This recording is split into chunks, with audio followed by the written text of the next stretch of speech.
This eclipse is going to be passing over major cities, right? Dallas, Indianapolis, Cleveland, Buffalo, New York. Scientists are saying this should be the biggest eclipse crowd for totality ever in North America.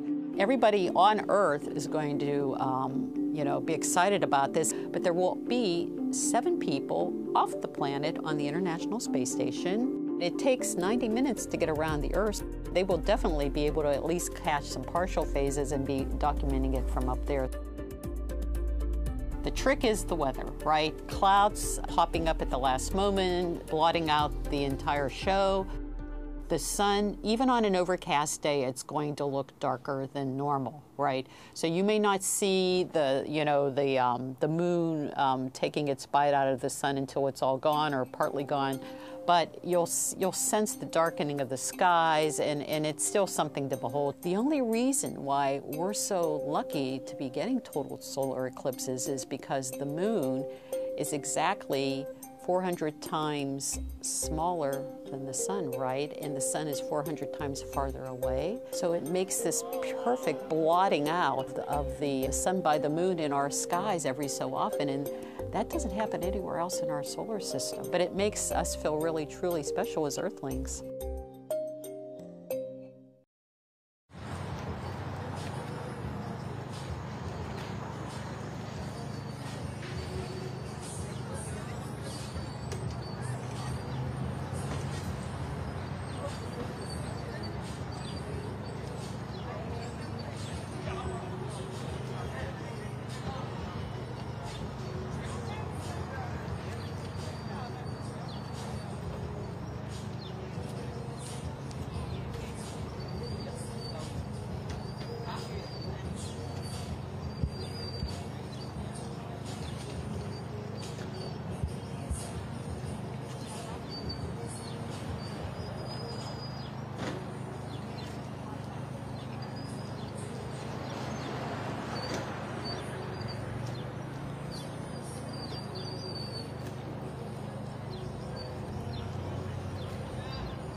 Se los voy a presentar porque tienen canal. Canal, el 11 TV. Ahorita va a llegar a las 8:30 el muchacho. ¿Cómo se llama? Te digo,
this is Alexis in Mazatlan.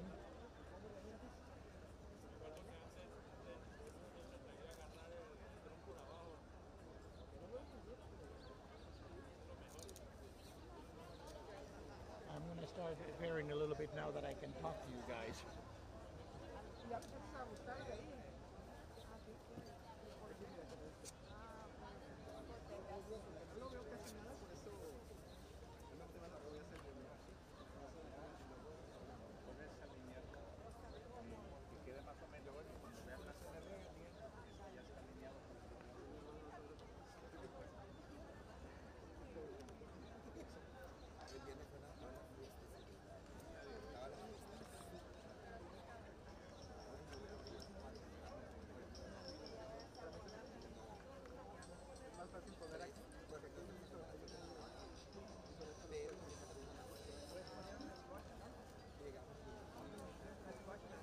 Sí, sí. Sí, la tengo, pero necesito...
¿Cuánto vale uno de estos?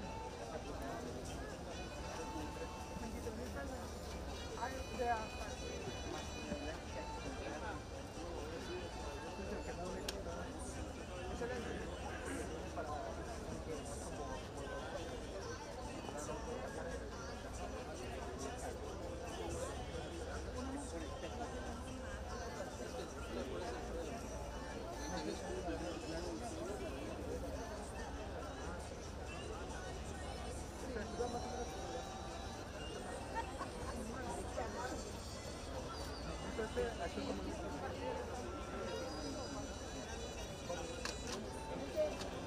Por YouTube, entonces ahí tutoriales, ese rollo. La mayoría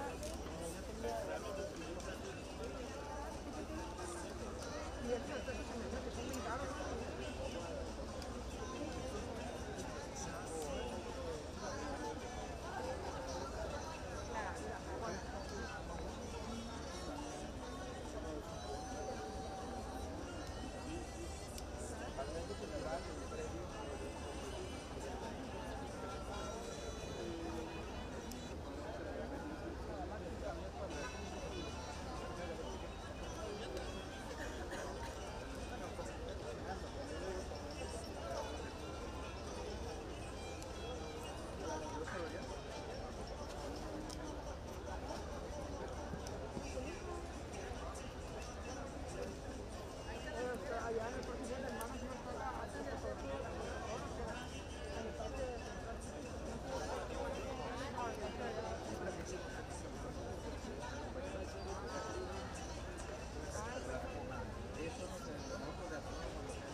quote para video channel. ¿Para quién? Ah, para Chile. Dale.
Yeah, you say good on fish, yeah.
At what point are you going to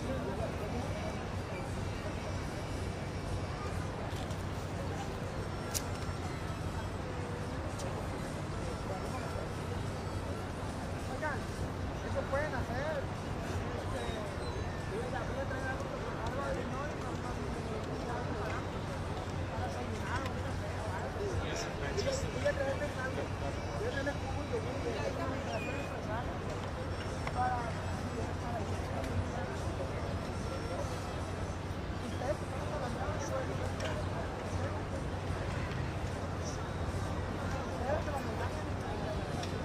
That's ice cream.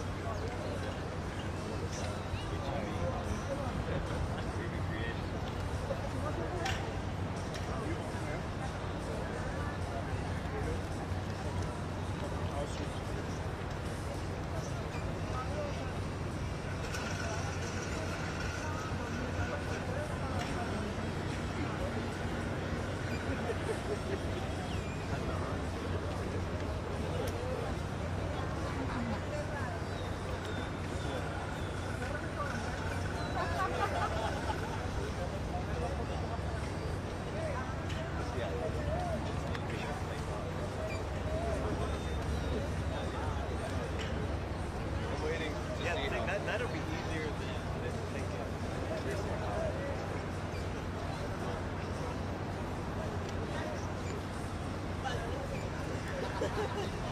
I'll be back.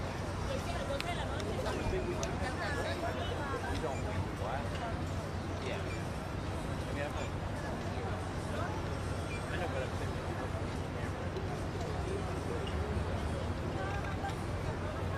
But I'm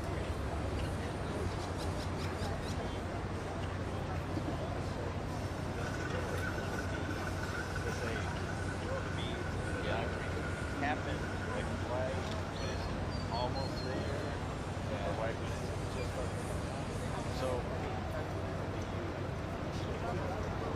On or leave it on, you know what I mean? Are you screwing around? I mean, but does it still need to be on? Looks like but I don't want to like. But it sounds like it just like happened really fast. I still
The astronomical phenomenon of an eclipse is a known wonder of the human experience. As long as people have been attempting to watch an eclipse, they've also realized that they should probably protect themselves. Today we have good standards and excellent standards really for protecting eyesight. We noticed that in 2017 that the market got flooded with unsafe eclipse glasses. One look through an unsafe eclipse glass, in several seconds your eyes can be damaged, either partially or permanently. So if you have eclipse glasses, you're looking for this ISO certification on them. The sun, while it is super important to life on Earth, it's also got a lot of harmful radiation that you don't see, but it is there because it's at a wavelength that you actually can't detect, but your eye is going to be sensitive to it.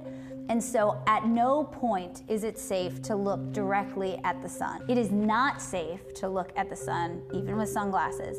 In order to look at the sun, you need to ensure that whatever eyewear you have on or protective gear is blocking all of the dangerous radiation from you, the ones that your eye can't see or detect. As soon as you're ready to start witnessing the eclipse, the glasses should go on. Get your eye actually used to watching the sun, the way it will look. Everything else will be dark around you. The sun will be the one thing that's very clear to you. When the moment of totality comes, if you're in the path of totality, you are allowed to take those glasses off and watch it safely. The American Astronomical Society, which is the largest group of astronomers in the United States, that's an organization, has some recommendations of glasses that you could buy. Buy them early. It's already happening now. All the guys that have eclipse glasses are starting to sell out.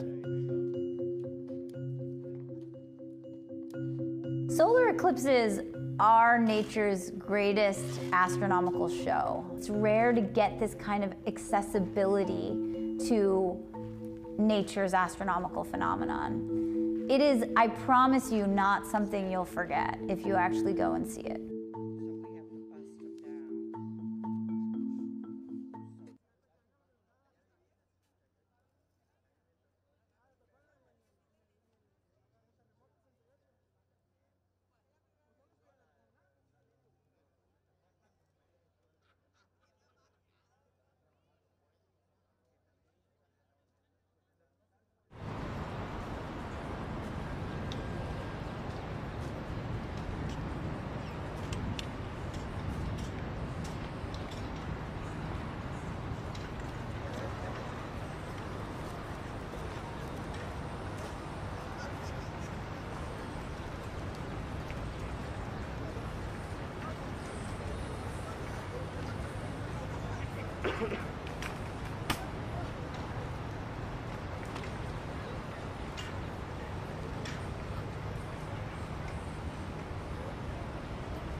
No, it's good.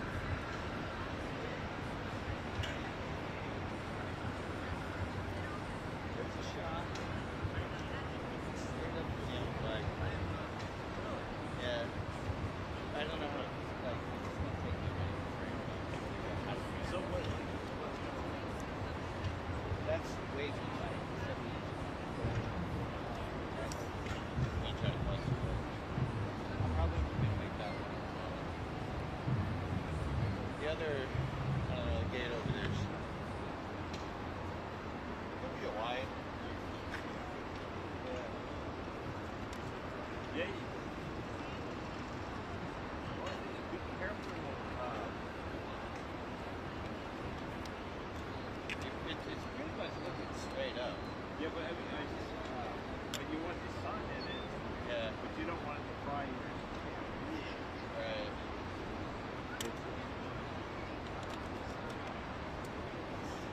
Yeah, I don't know. I mean, you can point at the sun and then just fire it. I don't know. I mean, yeah.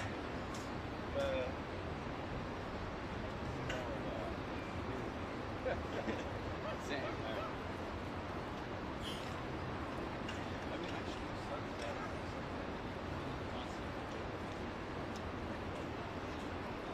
I wish you could. So, with the DSLR, it showed there's no light with the sensor.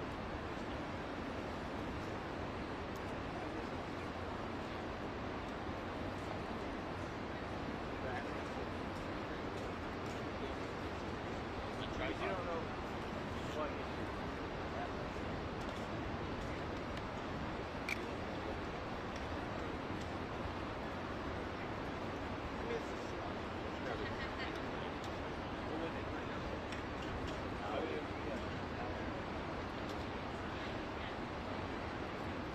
They had me write the how to. The truth is, it's like,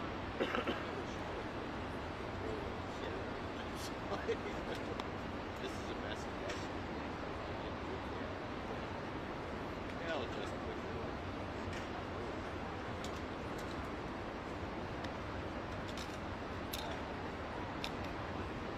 It's kind of funny.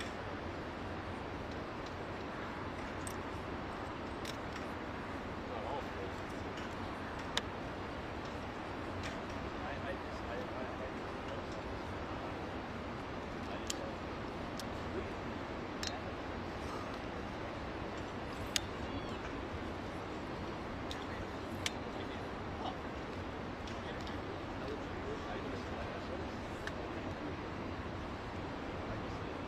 I just didn't know.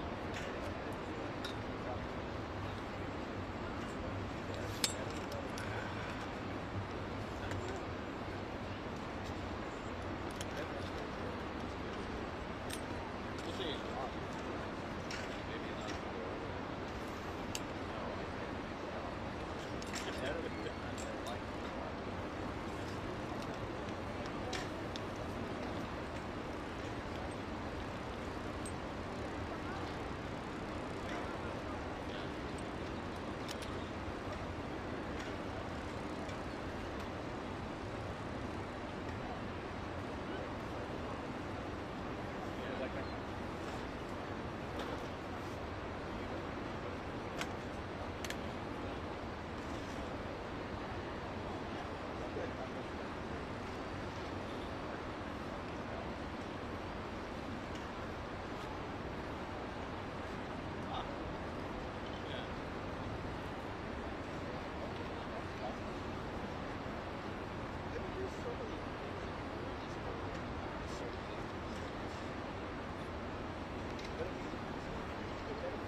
And what are we going to be happening here, Eric?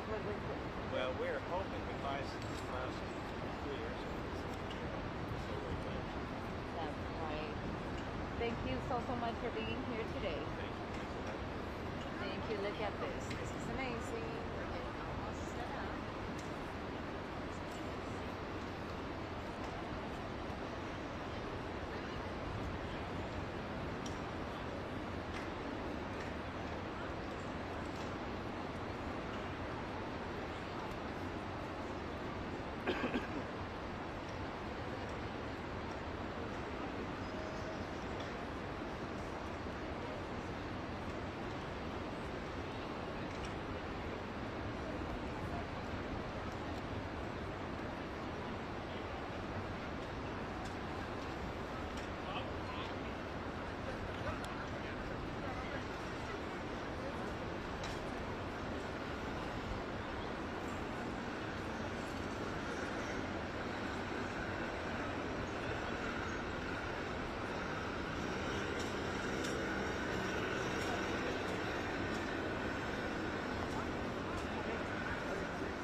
Join the eclipse in Eagle Pass, Texas.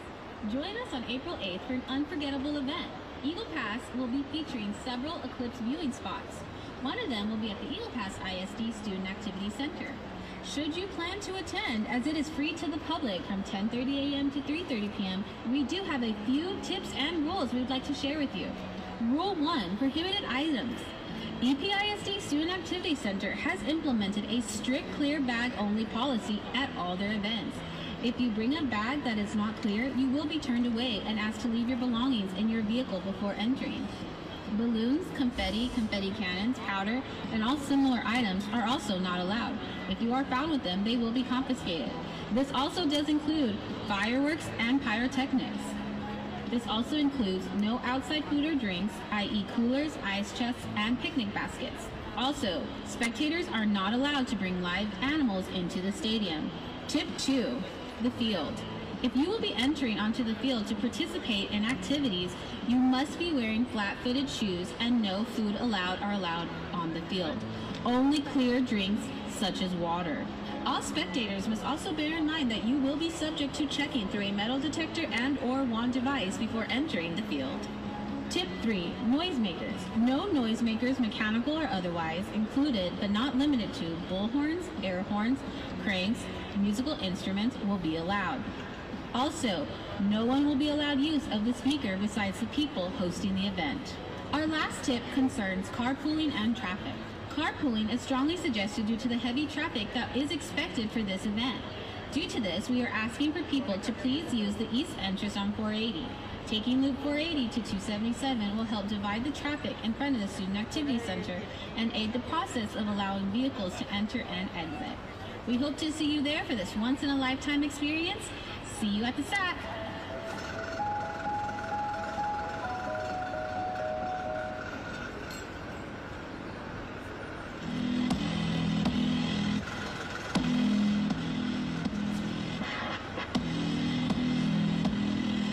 Are you ready for this? Are you ready for it?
We observed a lot of animals during the 2017 eclipse.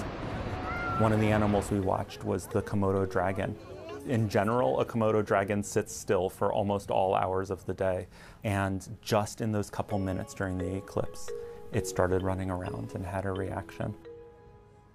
Animal behavior is only actually a small part of the research we do. Mostly we study skulls and we do dissections of animals, but there was just this amazing opportunity where we were in 2017 in South Carolina, the Riverbanks Zoo, to see these animals and in this interesting phenomenon. And I think I basically became hooked.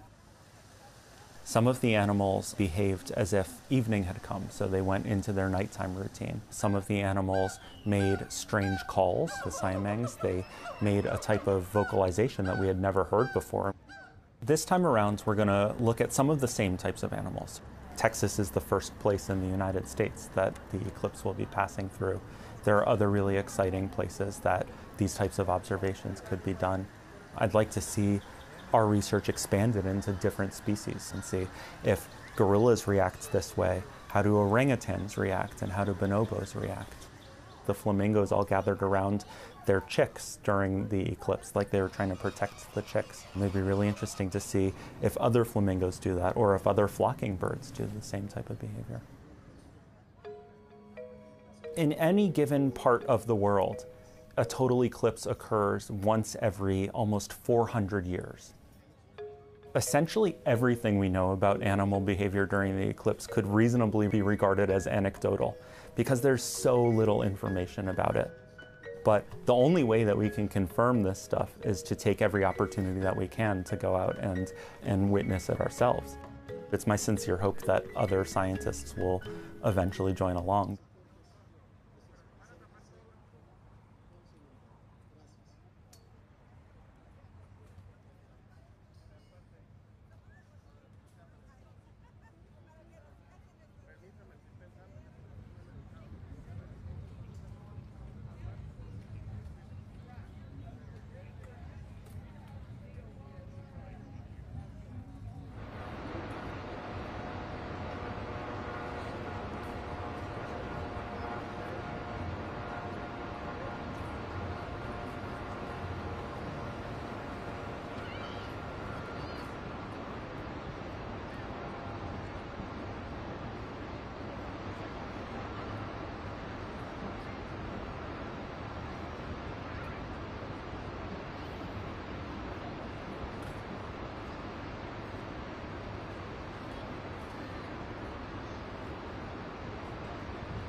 puedes tomar fotos de la doctora, está entrevistando.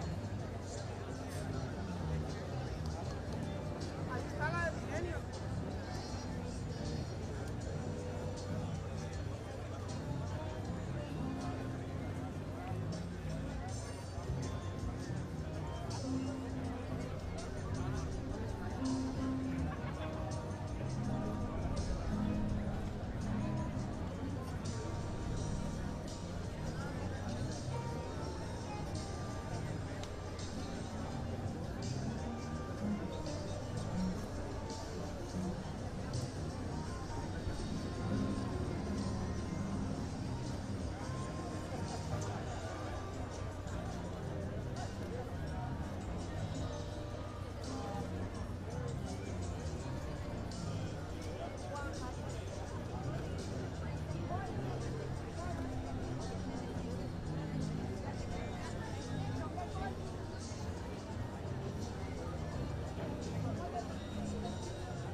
observación pública es la parte de abajo, Miguel, la calle.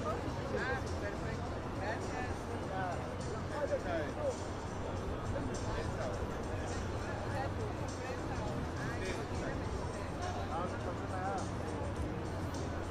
Iba a condonar el área para esto.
4, 5, 6, 7, 8, 9, 10.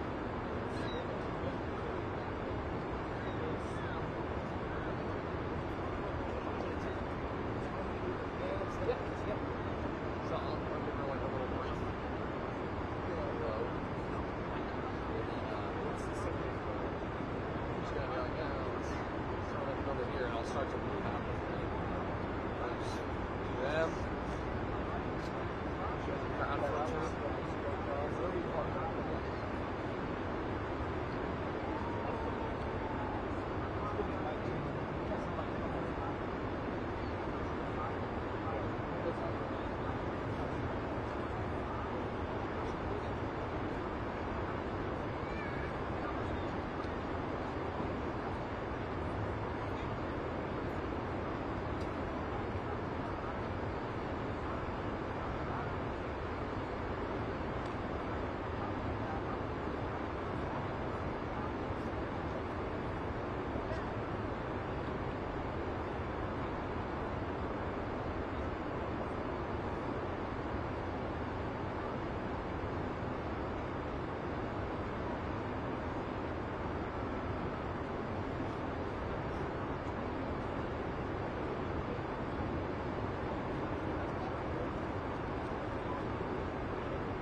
Yes, my name is Amit Tripathi from Los Angeles, California. I'm here to watch the eclipse, and I wanted to go. I was here in Dallas, so I said I'll come out and look at the eclipse.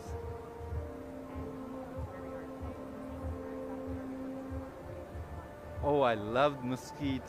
This is a place where you can see the real, the big state of Texas and all the local people away from the big town. I've always been in big towns, and so nice to be in the neighborhood where people are really enjoying, and it's really a celebration here. And is this your first eclipse? Have you seen the eclipse before? Luckily, I had seen the last one, August 21st in 2017. I was in Des Moines, Iowa, and then I drove all the way to, I believe, Lincoln, Nebraska. It was pouring rain. It was no expectation of clear skies, and it was a very narrow band for totality. And just about the totality, it became clear skies. Clouds were still there, but you could see the darkness, you could see the full eclipse, and it was amazing. You can see the nature, I saw the fields, and it was an experience that I love to have again and again.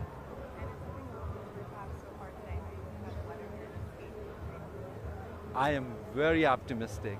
The experience is going to be amazing in my view, and as the midday skies come up, I think the sun will kind of help us to clear out the lower clouds, and I think it's going to be very exciting. I am going to look at some of the corona, and I'm also going to look at the nature, how the nature turns. This is a much longer totality, about 4 minutes or so. In the past it was shorter, so I want to see how birds and how animals and how the weather changes. Climate also gets a little bit cooler, and so you have to kind of look for all of those things. And I think there's some more planetary stuff that I think we'll watch for. And the last time I saw was after the eclipse. It was the most beautiful double rainbow a couple hours after.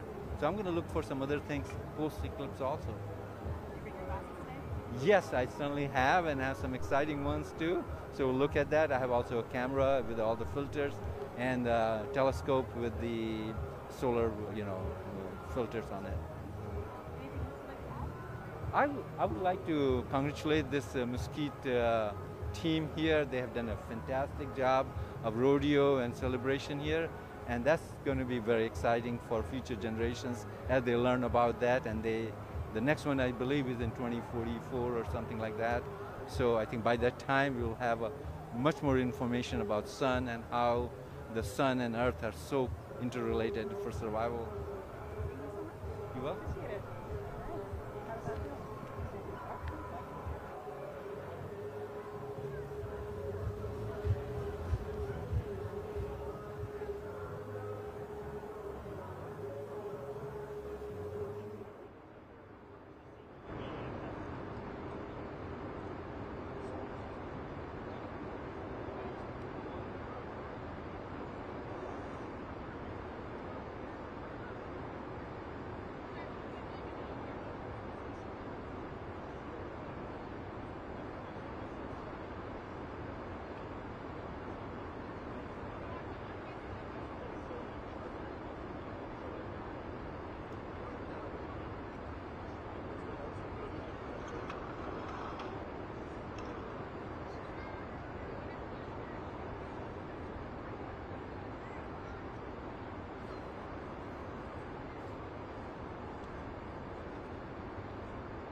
part of? The Associated Press. Ah, cool. Thank you. What, are you guys all one family? Yeah.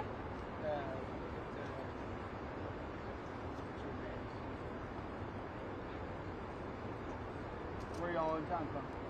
We're coming from Long Island, the Stony Brook area. What are your last names? Dennehy, D-E-N-N-E-H-Y. Yep. And what's your name? I'm Jack. Jack. What's your brother's name? Chris. Yes. And your parents? My mom is Melissa, and then my dad is Mike. And how old are you and your brother?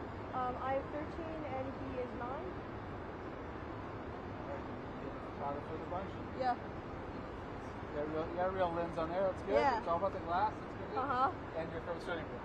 Yeah, Stony Brook area. Thanks so much, appreciate it. Thank you. Wait, so where can I find you? Can I see those photos? Where can I find those photos? Well, I don't know if they'll use them or not. I'm going to put them in our, we've got people all over the country. So if you just Google Associated Press Niagara, maybe you'll see it pop up. Thank you. Cheers. Thank you.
Robert, do you want me to break off and go down? Or do you want me to wait for her potentially to come to us?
Robert, can you hear me?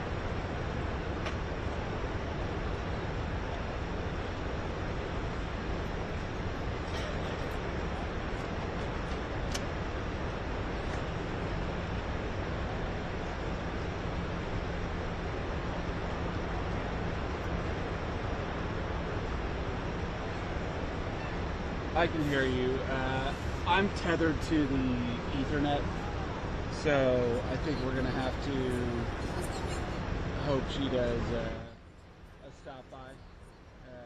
For some reason my directamente pueden utilizarlo. De hecho, hay hasta talleres y así donde pueden ustedes crear una frase con puros hoyitos, ¿no? Como puntillismo, pero de hoyitos. Y entonces ahora sí pueden hacer esta proyección y entonces se van a generar pues letras o frases o dibujos que tengan todos los hoyitos, pues la imagen del eclipse. ¿Alguien ya había conocido este método o había visto fotos en redes? ¿Sí? Ya, por allá dicen que sí. Excelente. Hay que recordarles que en la parte derecha, sobre la banqueta del malecón, hay un área de observación pública con telescopios, ¿vale? Entonces las personas que están por allá, que se van uniendo, incluso ustedes también, se pueden mover para allá, pueden acceder ahí con nuestros voluntarios para que puedan observar con el telescopio. A través del telescopio pues van a ver la imagen del sol mucho más grande y van a ir viendo el avance del eclipse. Es muy importante recordarles que a las 11:07 vamos a vivir la totalidad, ¿vale? Entonces esa es la parte más interesante y más fabulosa del eclipse. Así que vayan tomándolo con calma. Eso es muy importante, tomarlo con calma, porque hay veces que nos desesperamos mucho, ¿no? Y también hay veces que creemos que el eclipse va a durar como poquito, solamente unos minutos y ya se acabó. Y en realidad nos estamos dando cuenta que va a durar casi 3 horas, 2 horas con 40 minutos. Y entonces eso implica que pues tengamos que estarnos hidratando. Por favor, hidrátense, tomen agua, pónganse bloqueador solar también. Veo que también muchos traen sus sombrillitas, eso es muy bueno también para que nadie sufra de insolación. Claro que sí, entonces tranquilos, recuerden que esta es una fiesta, entonces queremos ánimo de fiesta, queremos mostrar el mejor Mazatlán posible a todos nuestros visitantes. Nos visitan de todas partes del país, pero también de muchas partes del mundo.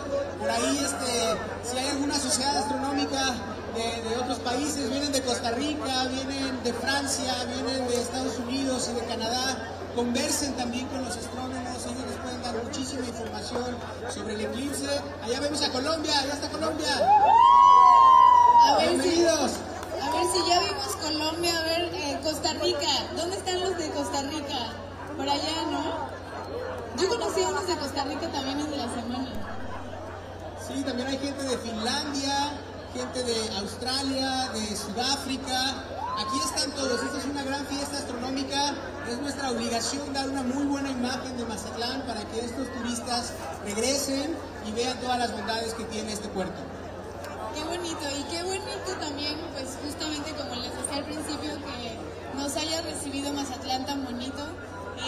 Yo también les quiero agradecer a la Sociedad Astronómica Mazatleca por recibirnos, por estar también en esta parte de la organización como casa, porque esto al final de cuentas es para todas las personas que estamos aquí. ¿A poco no, chicos? Sí. De verdad, el eclipse es un evento que les aseguro van a recordar por el resto de su vida. Así vivan 20, 30 o 40 años más, van a recordar qué estaban haciendo el 8 de abril de 2024. Así que compartan esto con su familia, abrácense, quiéranse, recuerden esto es una fiesta y guarden este recuerdo porque el próximo eclipse pues vamos a tener que esperar más de 300 años para que vuelva a pasar aquí en Mazatlán. Así que bueno, ya no nos va a tocar, pero este es el momento para estar aquí. Muchas gracias, Camil. Gracias, Trish. Continuamos ahora con un vals cósmico.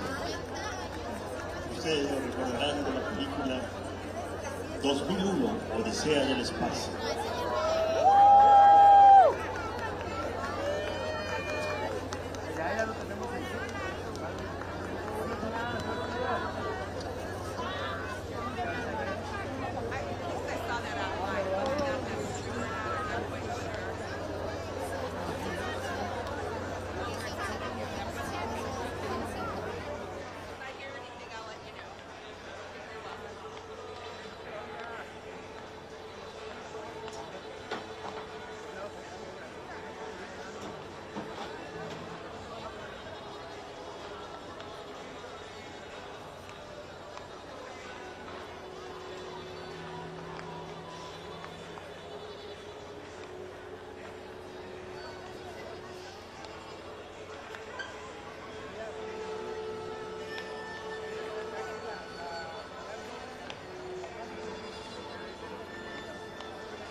welcome everyone, wherever you are tuning in from today.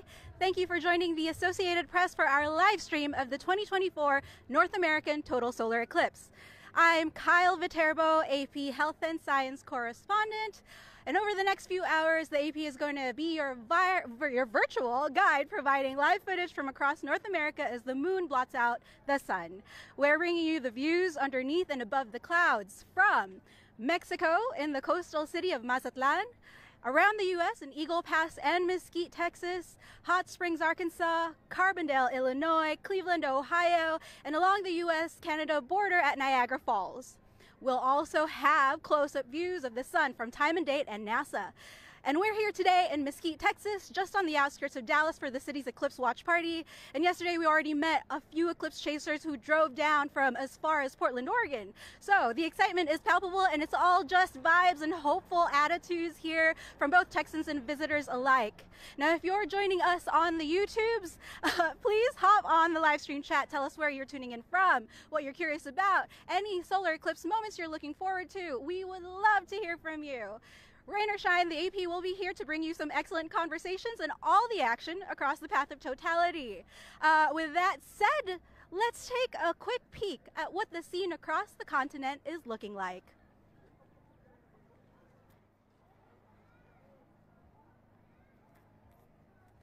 All right. It looks like we're still waiting for some of the feed, but I will tell you here in Mesquite, Texas,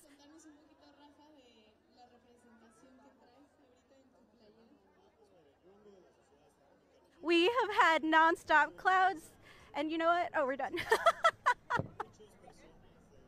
We're out.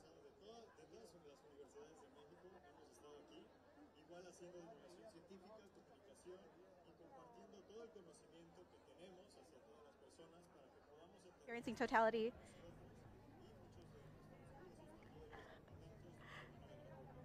Okay, we're on hold. All right, we're gonna have a look at Mazatlan, Mexico to see how the spectators are faring down there.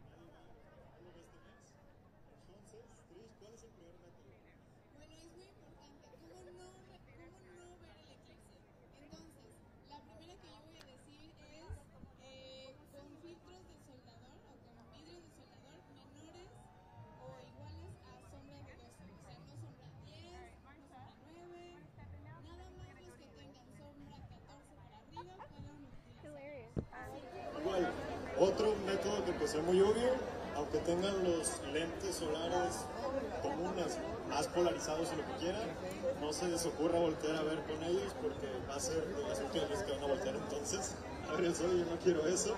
Entonces también lentes solares, no, mejor si alguien al lado tiene unos visores y ustedes no tienen y se los pueden prestar, también hay que ser solidarios y hay que prestarlos para que también todos podamos disfrutar este fenómeno.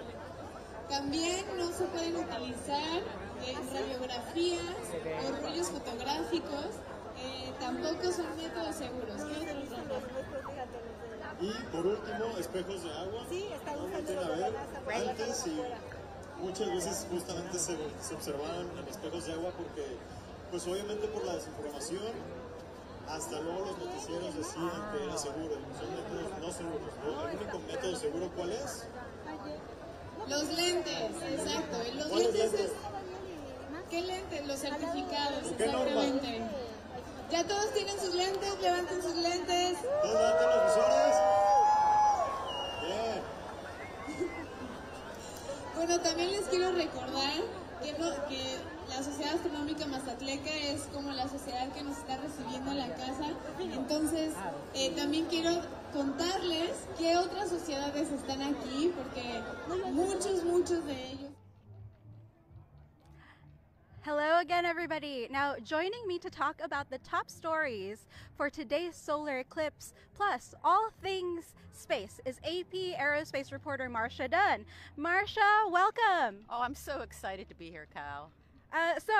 First of all, weather is on everybody's minds today. We've certainly had major shifts even just this morning to now here in where we are in Texas. So tell us, what is the most up-to-date forecast across the path of totality at the moment? Well, everything's looking good so far in Mexico. Texas is socked in, although that's changing in places like right here. I'm seeing more blue sky.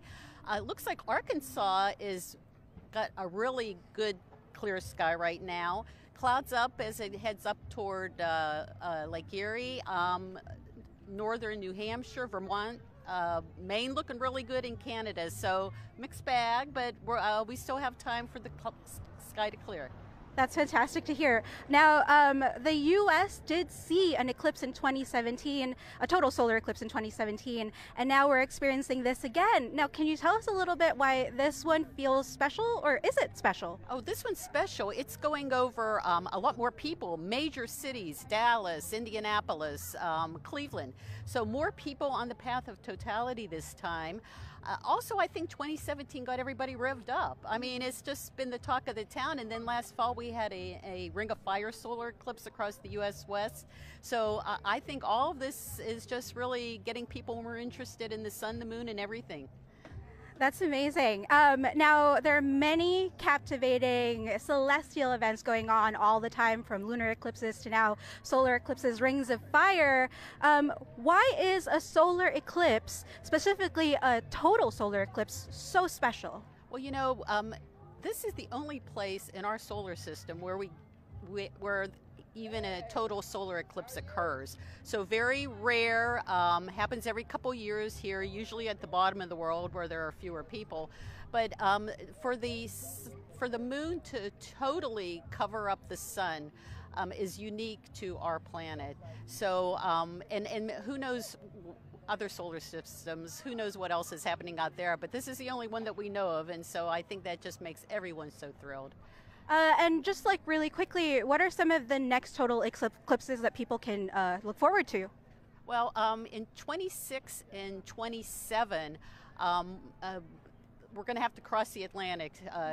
Everyone's going to have to be on the either Greenland, Iceland, parts of Spain, Northern Africa. Those are going to be some really good ones coming up. So that's in 2026, isn't it? Yeah, 26 followed by 27 in Northern Africa, Morocco, Egypt, if you want to catch the pyramids at the same time. So those are really going to be good ones. But the next coast-to-coast U.S. eclipse, you're going to have to wait to 2045.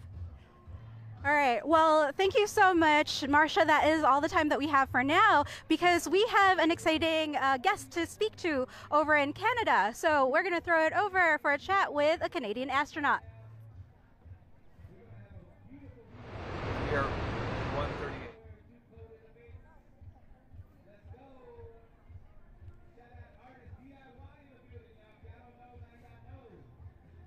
Time to join us.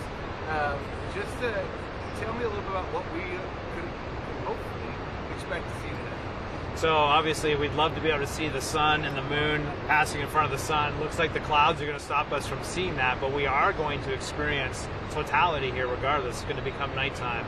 I've never seen a total solar eclipse, so I'm excited to experience it myself, but speaking with other people, I think we're still going to see some of the cool effects where the lighting is going to change here. It's going to get very dark, but as we approach and get into totality, look at the colors. Different colors are going to show up differently. We may see different lighting effects on the ground. Observe the environment. See what nature does. How does nature react in this moment? It's going to throw them off a little bit.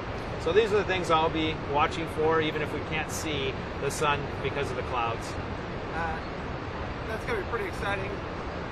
You're an astronaut and you are looking forward to this. That says something about us, huh? Oh, it's a unique experience in my lifetime. First time I see it, for sure. I think it's just a fun experience to get outside together, have some community, talk about science, how it affects our lives. I think it's a really important conversation today for people to understand that science is nothing more than us just trying to understand what is fact, what is fiction. We don't have all the answers yet. Part of science is asking the question and then trying to finally get to a conclusion. Science is something to be embraced, and it's important for our future here on the planet. And science is a big part of what happens next year for you. Talk to us about what happens for you next year. So I feel very fortunate. About a year ago, I was assigned with the Artemis II crew. We're going to fly a new rocket, the Space Launch System, the Orion capsule. First time we put humans on this, and the crew and I, it's Reed Wiseman, Christina Cook, Victor Glover. We're going to, 3 Americans, 1 Canadian, and we're going to take that capsule, fly it around the moon, and bring it back and get it ready for future Artemis missions where humanity will walk on the moon once again. And we're doing this as an international collaboration, which is an extraordinary example for the world right now. You mentioned that hope eventually we go back to the moon. every little bit counts in this. Oh yeah. Right? It takes public support. You see behind you, this is public support, right? Talk about how important that is, that people kind of get behind going back to exploring to space. The overall sentiment that the crew and I have felt since we announced the Artemis II mission has just been overwhelmingly positive.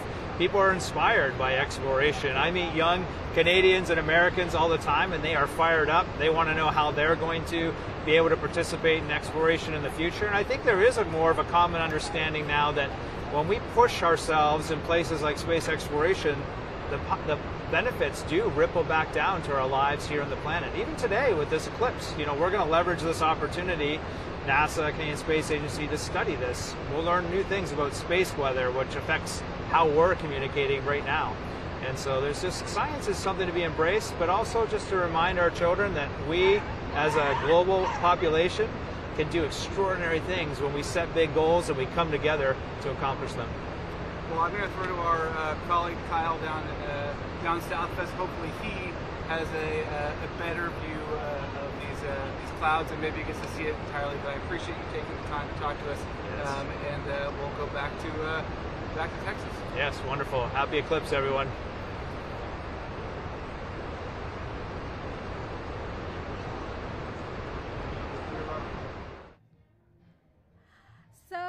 There are so many exciting things happening today, not just for the people across the path of totality. That's just a narrow band, you know, across North America. So much of North America is actually experiencing a partial eclipse right now. And you know what?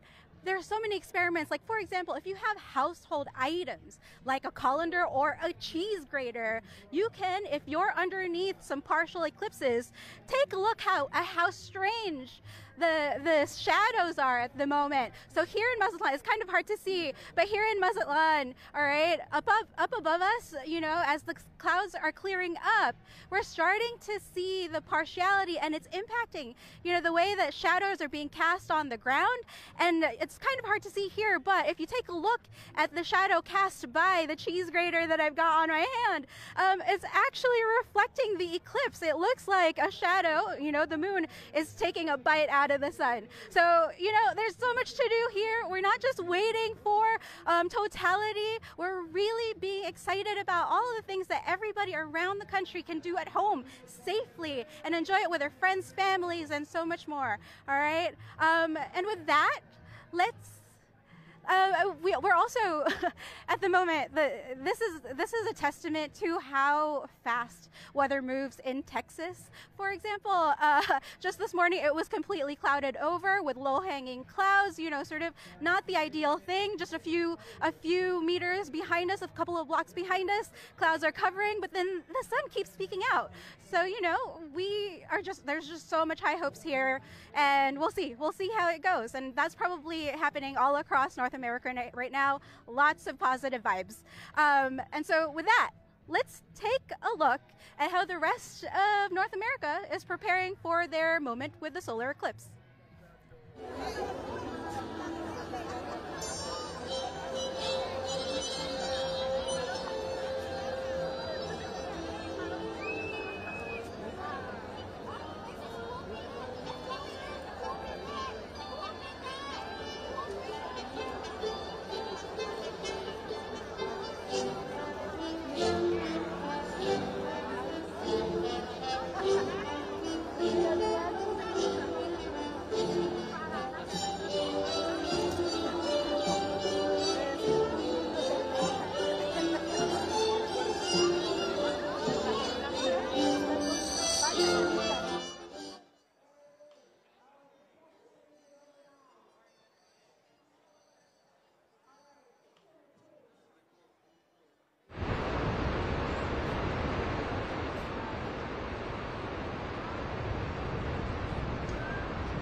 Hello and welcome back here in Mesquite, Texas. Joining me now to dive into Solar Eclipse 101 is Leslie Barnhill, science educator at the Mesquite Planetarium. Welcome, Leslie. Thank you. Nice to be here. Nice to have you. So tell us at first, about the 4 phases of the eclipse. What are people looking forward to? What can they pay attention to? Okay, well, there are 4 to 5 phases of the eclipse. We actually call them contacts. The first contact is when the moon comes in contact with the sun. That's when you start to see the moon's black disk come in front of the sun, and it's actually happening right now here in Mesquite. The second contact, or the second phase, is right before totality, and that's when the moon is almost completely in front of the sun, and you can see some really fantastic things like Bailey's beads, which are little beads of light coming from outside of the moon, as well as a diamond ring.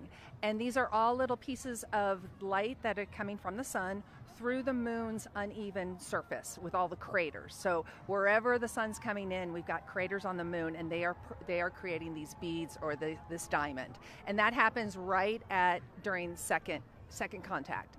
Then is totality, when it's completely dark, hopefully if skies are clear, and that here is going to last a little bit over 4 minutes.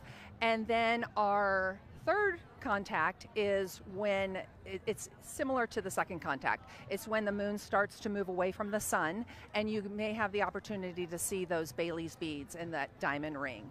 And then finally, the last, fourth contact is when the moon is completely away from the sun, and it's over. It's over. And we're expecting that to be about 3 hours total for most places, right? Correct, yes. And we've got some clear skies, and we've already seen first contact, so I'm fingers crossed.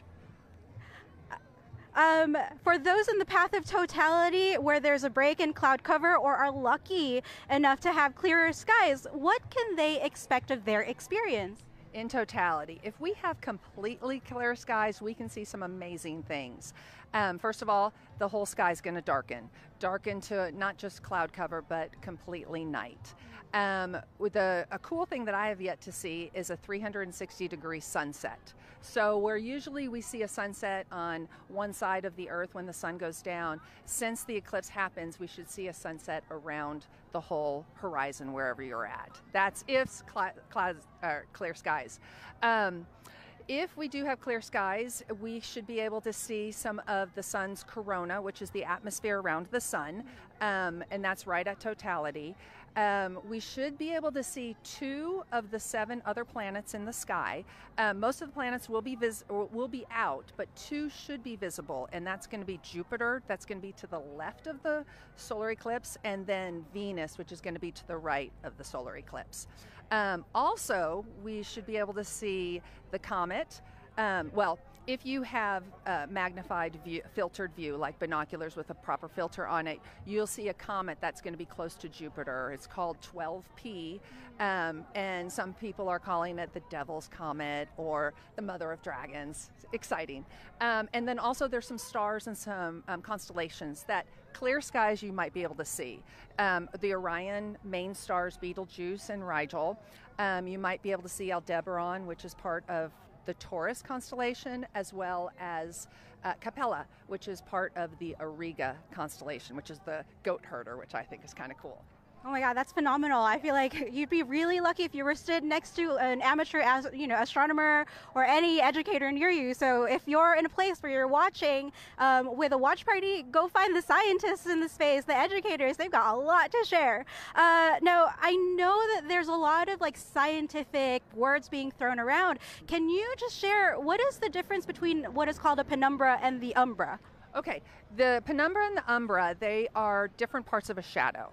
And since the solar eclipse is dealing with 3 spheres, you've got the sun, the moon, and the earth. All of them are rotating. All of them are orbiting. We're pretty much primarily looking at the moon and the sun orbiting. The shadow cast, the darkest shadow cast, is called the umbra, and that's the shadow that will give you a total solar eclipse. A penumbra is a little bit more diffused. You got a little bit of light, but it is still a dark shadow, and that'll give you a partial solar eclipse.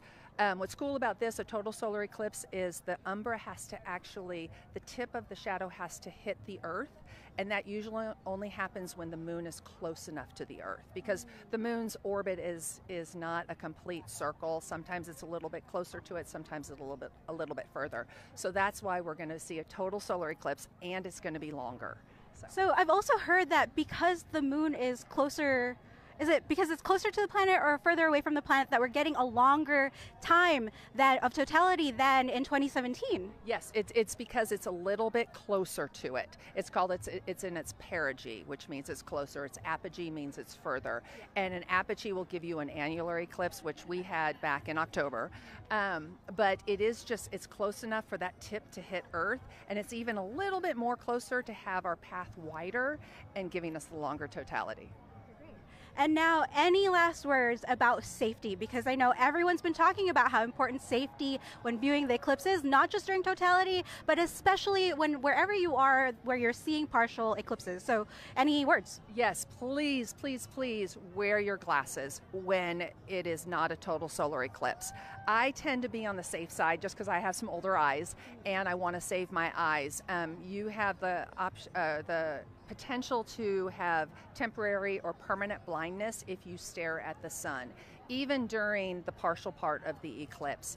And it could cause things like blindness, it could cause things like distorted view, or even color changes. If you have any of those during this eclipse, please go see your eye doctor, because it's very important. You can take your glasses off during totality, but I kind of err on the side of caution. Wait until it is completely totality. If you're in the path of totality, you know the time. So go by your watch, wait a couple of seconds after it starts, and plenty of seconds before, put your glasses back on so you don't run that risk. Okay. Great. Thank you so much for joining us, Leslie. You, Kyle. Appreciate it. Thanks. All right, folks. We've got some... We have a lot of people already looking up at the eclipse because the sun is peeking out. Seriously, the weather here is just changing moment by moment, so we really don't know what's going to happen next. There's a lot of things to look forward to, but especially right now in Mazatlan, they're really closing in on the moment of totality. And you know what? It's the very first spot on North America, on the continent, where the umbra, the moon's shadow, is touching down. So we want to give you a special chance to take a look at it. Just listen to the experience of folks watching on the ground. So we'll come back after that. But for now, please enjoy the view from Mazatlan, Mexico.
Sigan proyectando sombras, sigan sintiendo, sigan teniendo atención a los detalles, a lo que está pasando.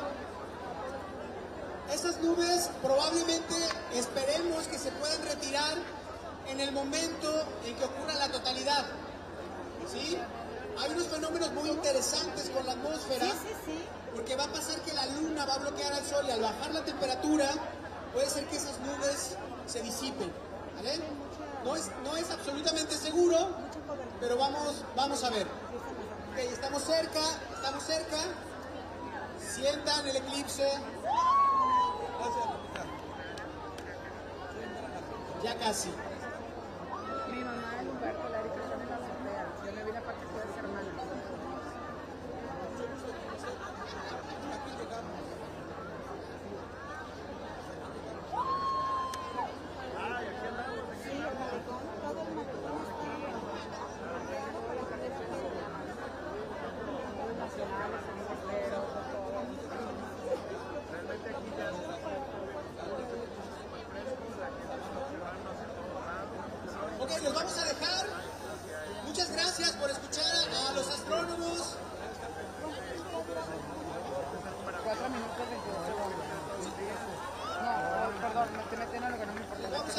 estén atentos a lo que va a seguir a continuación.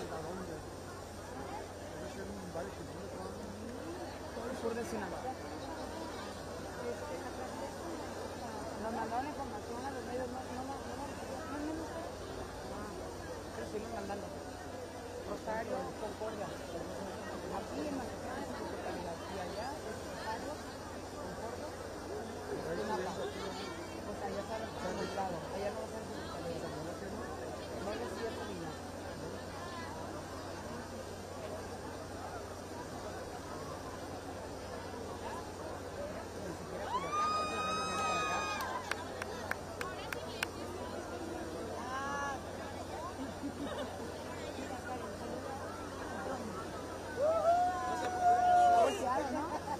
Yo también saludé.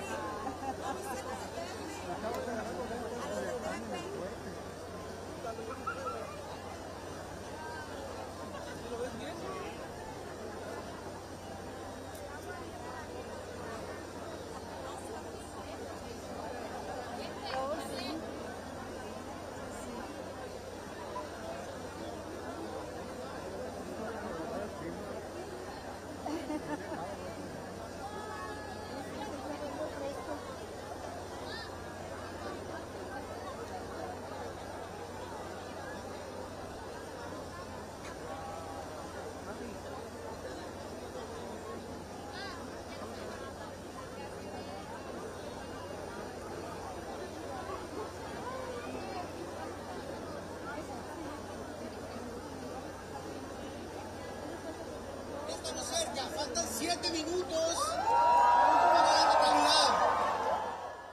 ¿Preparados?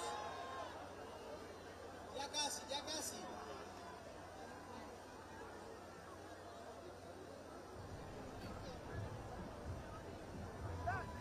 All right, folks, the weather might be iffy in many parts of North America today, but if you're lucky to have clear skies or a break in the clouds, there are some fun activities you can do at home to safely experience the partial and total solar eclipse. Now, here with me is Julie Greer, one of Mesquite's volunteer educators, to show us ways we can view the eclipse if you don't have eclipse glasses. So, welcome, Julie. Hi, thank you. So why don't you show us a little bit of the demos that people can do at home? Okay, so one of the fun things, if you happen to be able to stand under a tree, you can look through the branches and you'll see the shadow and the different phases of the eclipse through the branches. So that's an easy one.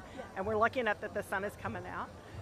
One of the other things that we've put together is a punch card, and you can hold it with the sun at your back on a shadow, and you can see the phases of the eclipse. Even though you see a square, a circle, and a triangle, when the sun is actually shining through it with the phases, you'll see the phases on the ground or on even on your hand.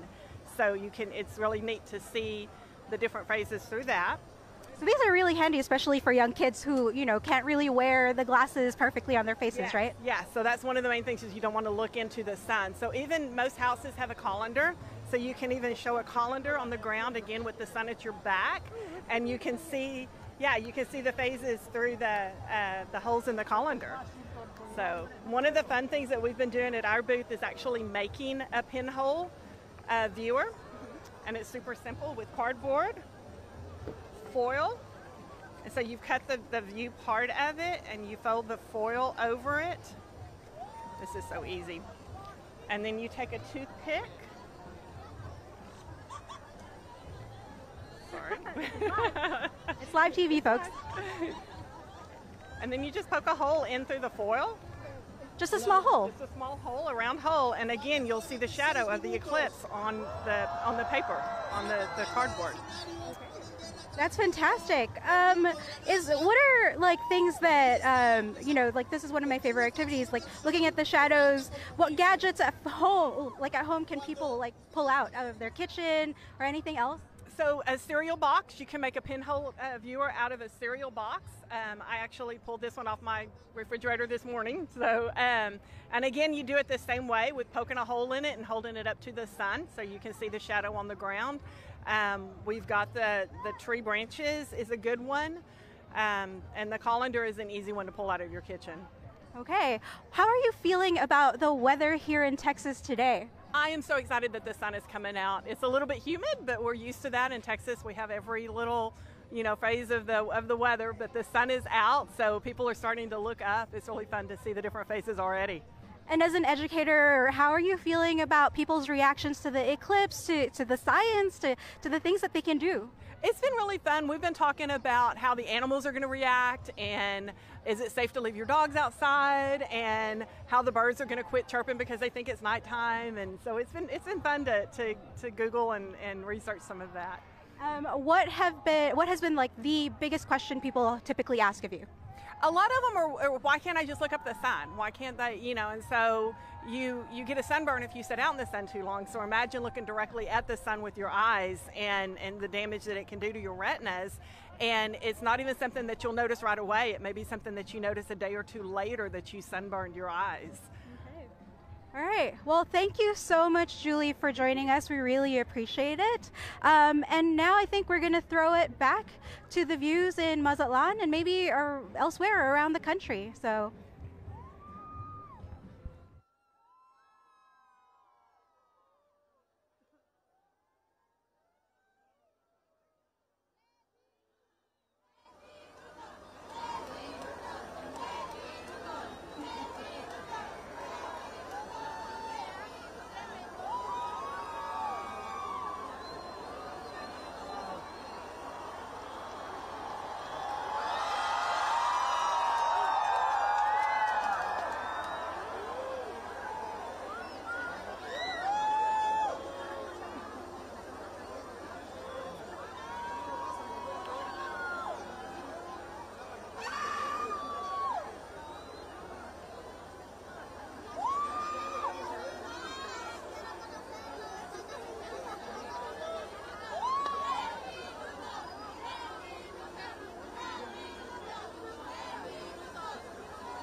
¿Concluiste de Colombia?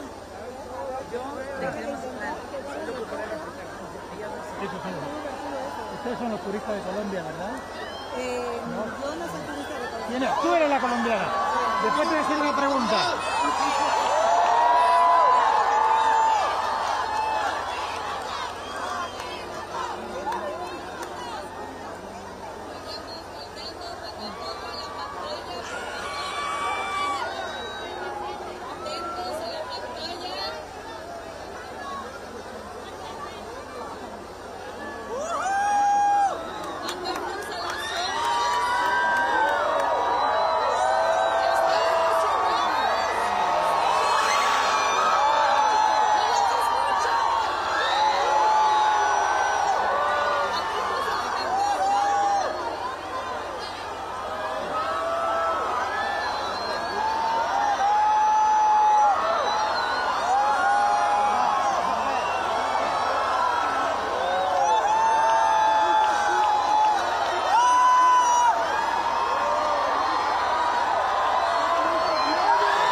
Vean el horizonte. Vean cómo parece que amanece y todo el horizonte está iluminado.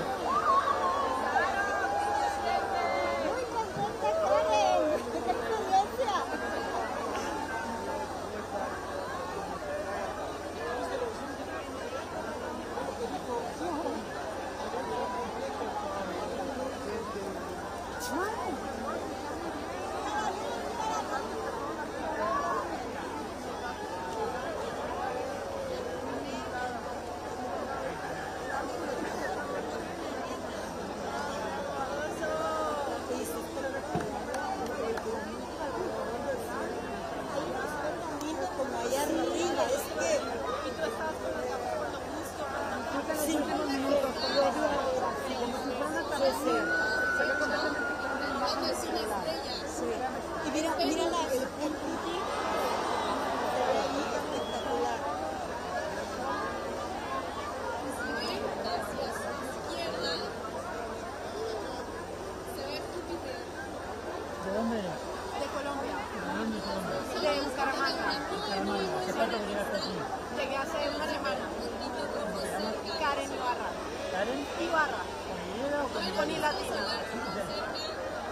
Oye, Karen, ese puntico... 15 segundos para el fin de la totalidad.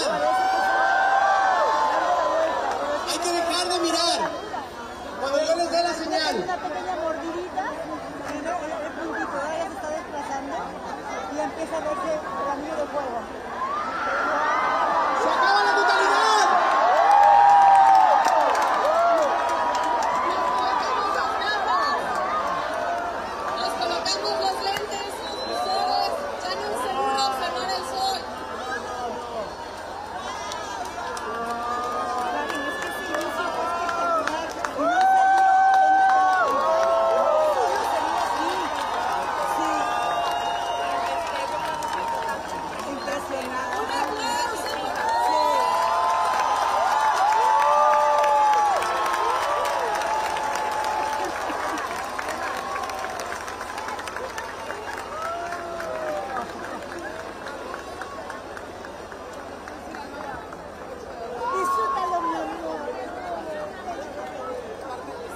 Ok, ahora continúa la segunda parcialidad. De aquí y hasta las 12:32 vamos a tener el fenómeno inverso. La luna se va a ir retirando hasta que a las 12:32 volvamos a tener el mismo sol de todos los días, el eclipse haya terminado y tengamos que esperar otros 3 siglos para volver a presenciar esto. Muchas gracias a todos.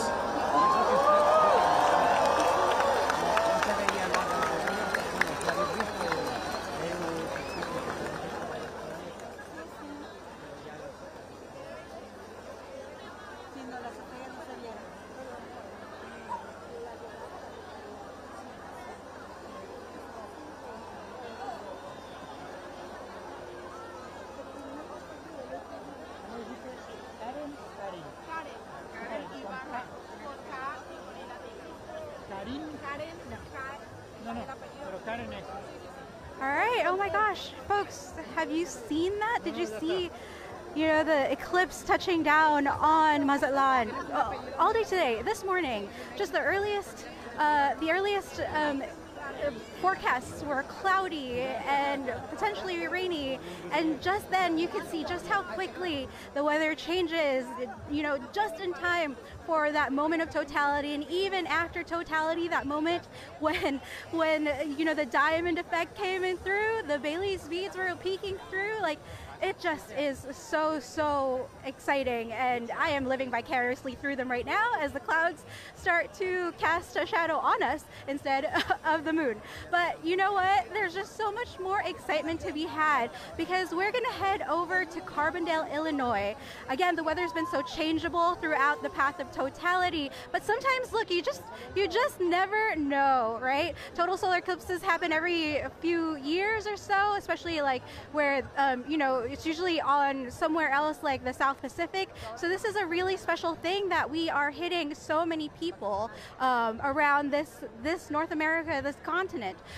So you know what? We're gonna head over to hear more from a citizen scientist setting up their solar eclipse experiments out in Carbondale, Illinois. Let's take a look.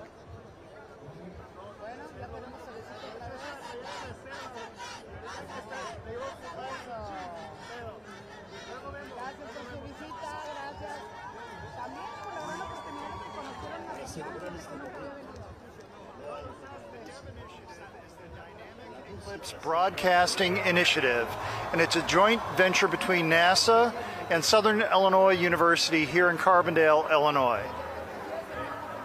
And what is your role in the study? What are you doing as a citizen scientist? Well, you said it. I'm a citizen scientist. I was recruited. I'm an alumni here from Southern Illinois University, and they contacted me prior to the annular eclipse, which we had last October, and asked me to record that from my home in Santa Fe, New Mexico. I kept the equipment, and then they asked if I might join them here in Carbondale. So I drove 2.5 days from Santa Fe and ended up here with all of this gear that you see in front of me to capture data of the solar eclipse that's happening today. Your background is in the motion picture industry. You do not have a background as a scientist. How did you end up doing this? That's correct. I worked in the motion picture business for about 25 years, and so I know cameras, but I don't know telescopes. So when they sent all of this to me, I had never operated a telescope. I had never operated a mount like this. Certainly I've used a computer, but all of the software was new to me as well. So there was a bit of a learning curve. However, I think that my experience, and boy, the crowd is really getting into it right now. I hope you can hear me. There's a countdown going on. But all of my experience in the movie business did help, and it prepared me to really figure out how to work this gear and get the data that NASA needed. What is it about your experience capturing the annular eclipse in October that caught your imagination and made you want to continue? Well, it really was something else. I didn't know what to expect. I had never been through a total eclipse, totality, or annular. Annular, of course, is when the moon only covers a portion of the sun, not quite the entirety of the disk. And it still was a very interesting, some people say it's a magical time. The sky gets dark, obviously, but there in Santa Fe, a breeze came up. It got remarkably cooler. I had to put on a sweater. It was October anyway, but still, when the sun was covered up, it's amazing how much energy we lose here on the Earth when it's darkened like that. And we saw the effect of that. So I'm really looking forward to experiencing that here when the entire disk is obscured by the moon. This should be really cool to see in another half an hour, 45 minutes from now. What exactly are you doing here? You're on the football sidelines. You got a bunch of cameras and telescopes. What exactly are you measuring? Well, NASA's going to have to tell me what they're using my data for. I really don't quite know what they're doing with the special files that I'm capturing using this material here, this small telescope. There's a mono camera here that records in black and white. I do have my other gear here, my DSLR over here. I've got one behind me that's shooting a wide angle. I've got the stadium in the background for that, and I'm capturing different phases of the eclipse as it happens to that camera. So when I get home, I'm going to take my images here, and from the other camera, and I'm going to put them through Photoshop, and I'm going to make a nice collage of that. And in addition to that, I'm going to download the data for NASA, send it back here to Bob Baer at SIU, who's overseeing the project for the university, and I'm going to have to rely on them to tell me what they find in the data that I collect. I'm not that smart. What do you expect to experience during totality? I mean, this is new for all of us. Yeah, it really is. I know it's going to get cold. I hope I can see my equipment to be able to operate it, because it's going to get very, very dark very quickly. For 4 minutes, we're going to be experiencing that. I hope that we can hear the environment around us. I hope that we can hear the birds come out and start chirping and behaving differently. That happened when I was in Santa Fe with the annular eclipse a little bit. So I'm expecting more of that, only amped up because of the totality event today. Great, thank you so much, Robert Dennis, and let's enjoy some more pictures from the eclipse. Very good, thank you.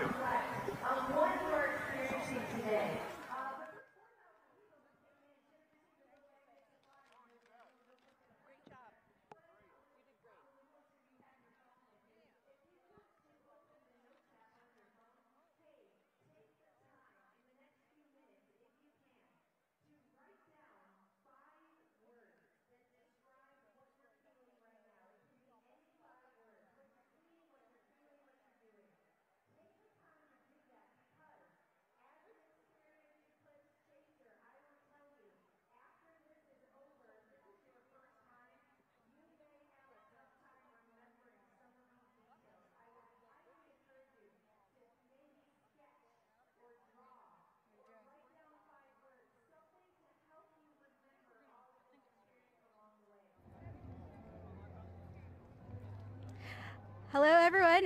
We're excited to be joined by Javen Gonzalez, Mesquite representative, to tell us a bit about how things are feeling here in Texas. Javen, welcome. Hi, thanks for having me. Yeah, and tell us a little bit about Mesquite, Texas. So in Mesquite, we're known as the rodeo capital of Texas, so we sit just right outside of Dallas. Okay, yeah. And how has being on the path of totality affected the community, local businesses? What were you feeling here?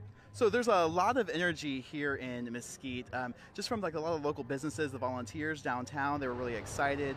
We started planning for this a year ago, so we felt like the community is really well prepared for what's happening and all the visitors that we have. And Mesquite and many other communities along the path of totality hosted full weekend-long eclipse festivities, and you guys were among those. How did you roll out the red carpet for, the local folks and the visitors? Sure, so we actually kicked it off in the most Mesquite way we could. So it's the 66th annual rodeo parade. Happened here in Mesquite. So we have it every year, but this year it was solar eclipse themed. So that's kind of what kicked off the festivities. We met with all of our hotels. We offered them glasses.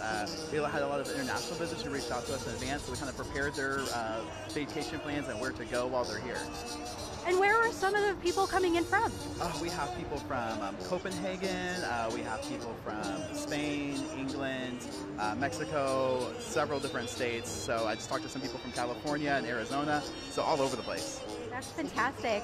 So I've heard, like you said, that Mesquite is really well known for the rodeo. I'm wondering, how are you hoping to keep the momentum up, the energy and, the excitement up after the eclipse? Well, and one of the reasons why we called our Eclipse Weekend the Solar Rodeo was to kind of go back into that, because we want this to have a positive impact on our community, not just for this weekend, but for the future.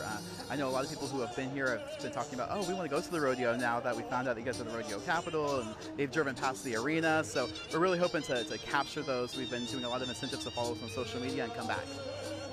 And any things that you're doing with the schools or the students and things like that? Yeah, so we've been working with our local school district here since the very beginning. They're one of our big partners on this. So they have prepared all schools, so all staff, all students will have classes for today. They have lesson plans ready for today, and so all the kids are going out and observing. I'm sure they're out right now taking a look. Were the schools closed today? It's Monday, or were they going on? Schools are in session. Yeah, schools are in session here in Mesquite. Any last thoughts? The weather, it keeps changing minute by minute. You're seeing it live there. Clouds are coming in, clouds are parting. We don't know what we're going to expect in 20 minutes. Any thoughts or any words of encouragement for everybody else who are also on the path of totality, possibly experiencing the same thing? Good vibes. It's been blowing here off and on. The clouds have broken away and it gets really sunny and the clouds come back. So we're hoping that here in the next 20 minutes it's clear. Fantastic. Thank you so much, Javen. And I hope you know, things look up. Thank you. So we are going to have a look at all of the events that are still going on across Mexico, the U.S., and Canada. So stay tuned, take a look at our feed. If you need to find out about the latest updates and stories from around the country, you gotta go to apnews.com. Check it out. We have a live blog telling folks, you know, everything that's happening and all the weather updates, traffic updates. Earlier today, I saw there was already a standstill for folks heading up towards New England, so the northeast of the U.S.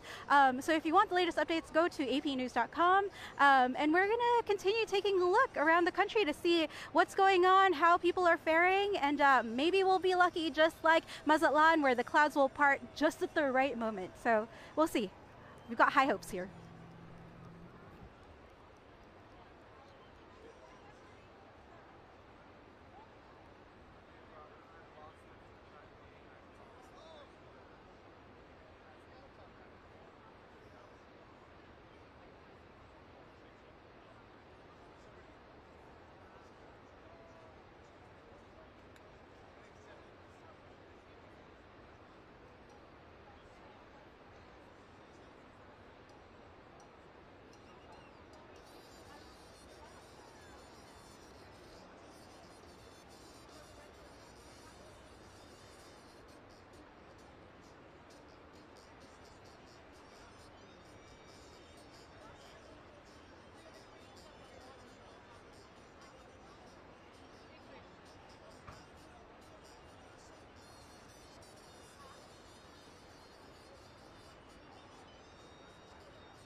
Pass, Texas right now, the border city on the border of Mexico and the U.S.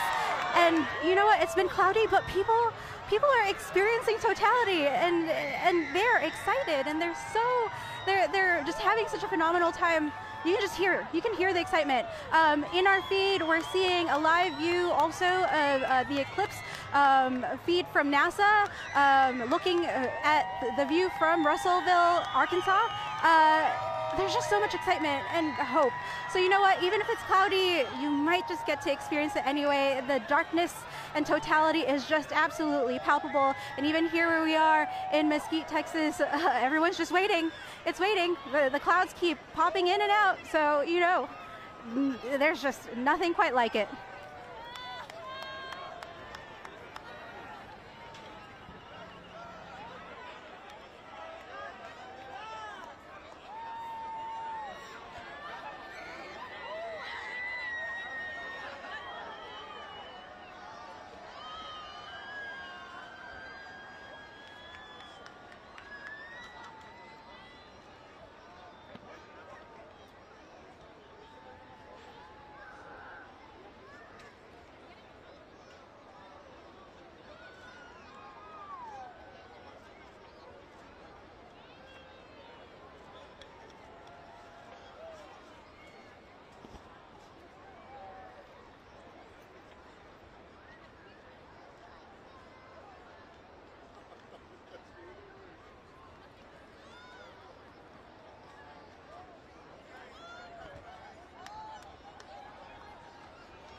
Can't use the filter with that.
To be fair, you'll see Eric for sure on the wire.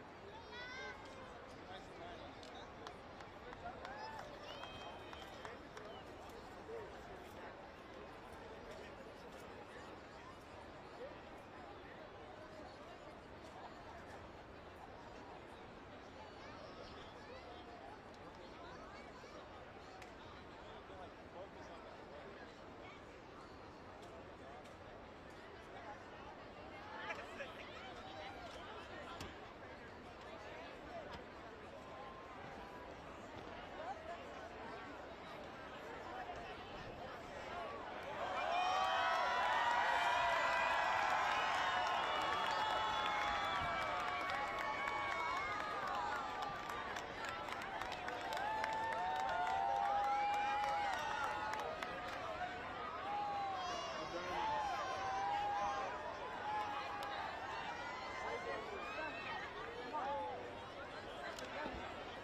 folks, here in Mesquite, Texas. It is incredible. The skies have cleared up a little bit. The clouds have parted just in time for, we have 3-4 minutes left to totality.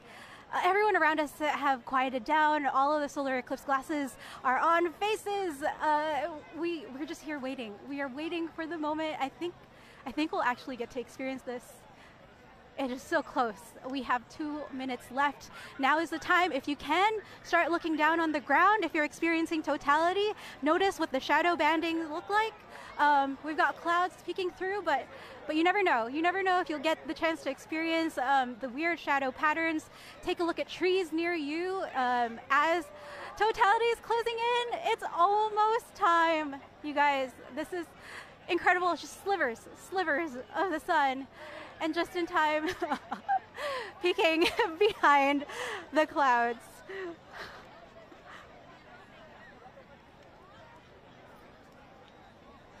There is still a bit of cloud cover here, and it just so happens this one cloud is just choosing to obscure a little bit of the sun, but it keeps peeking through, which adds to so much excitement on the ground.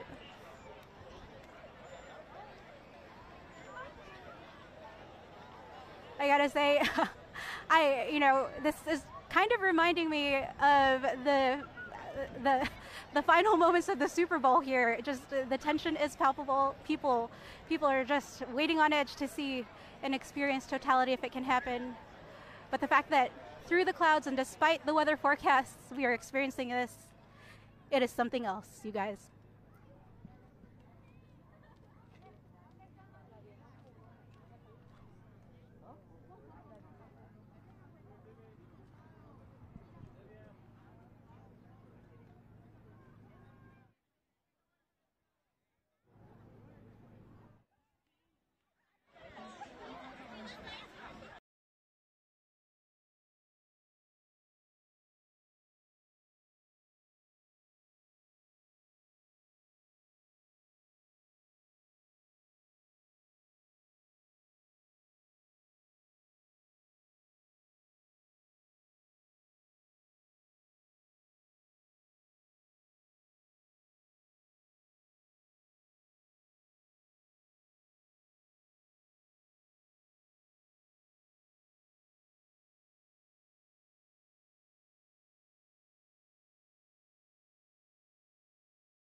We are moments away from totality here in Mesquite, Texas.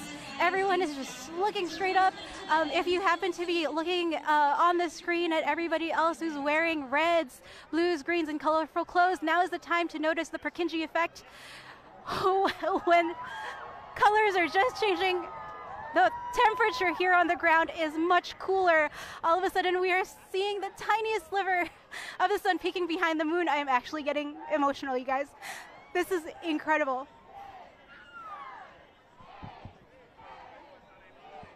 Five, 4, 3, 2, 1.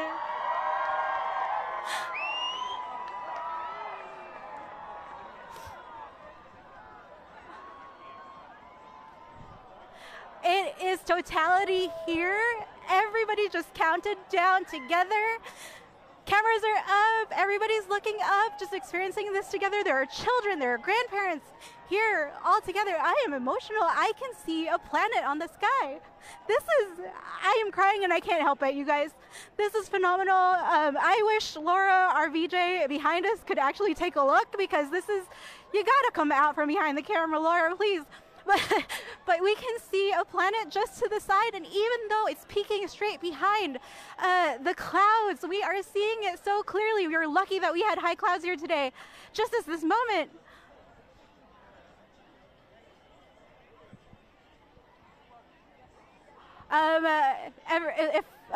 it's absolutely darkness out here. It is incredible. There are folks taking photos with their cameras. They're not really going to get the ideal thing, but like now during totality, we're going to get 4 whole minutes of this, 4 minutes and 8 seconds. People can take selfies safely just at this moment of totality.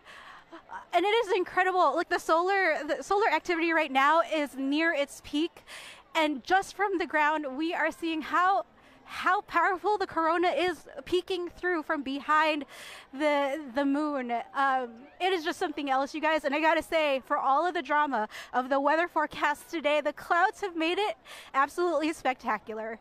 It's just something else. I hope you all get a chance to experience it at home in the future, if you're lucky enough to afford it, for it to come to you directly.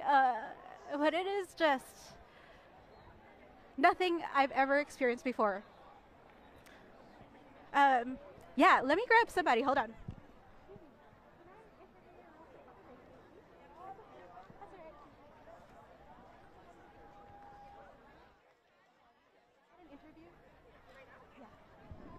We're gonna try and get an interview with people out here because this is something else, you guys. So we're just waiting to see if we can chat with somebody briefly. Right now, I'm looking around. It is darkness. It is so cool. The temperature has definitely dropped. We're not hearing much when it comes to crickets or anything. There weren't a lot of bugs near us, probably because it's so busy. But oh my gosh. And we have someone here joining us who is part of Totality, and smartly enough, wore green against my red, so you can see and test out the Purkinje effect for yourself. Please tell me your name. Melody. Melody, and where were you coming from? Are you a local? Or? No, Oklahoma City.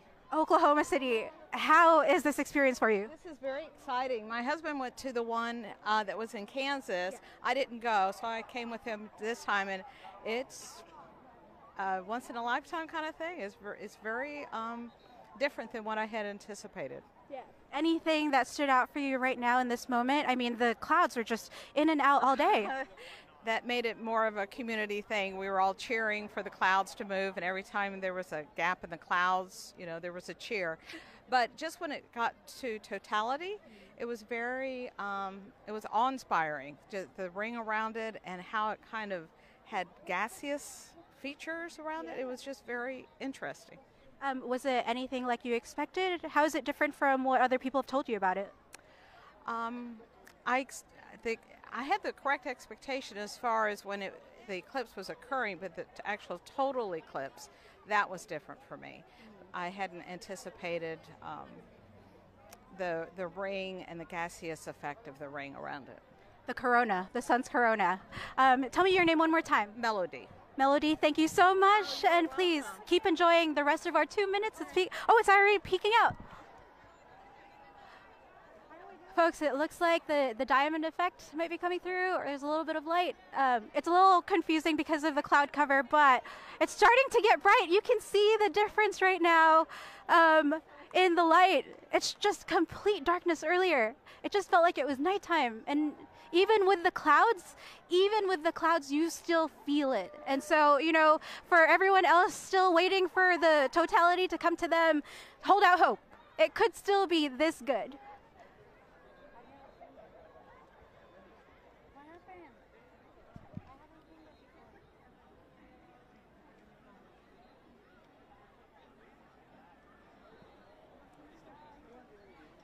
Can I interview you? We've got one more person to interview here. Who's a worker? Are we good? All right. Tell me your name. I'm Brittany Guareca. Brittany, welcome, and tell us how are you feeling right now? I'm feeling super, I mean, this is cool. Like, I have no words. Honestly, I've never seen this before. Like, I've never experienced an eclipse before.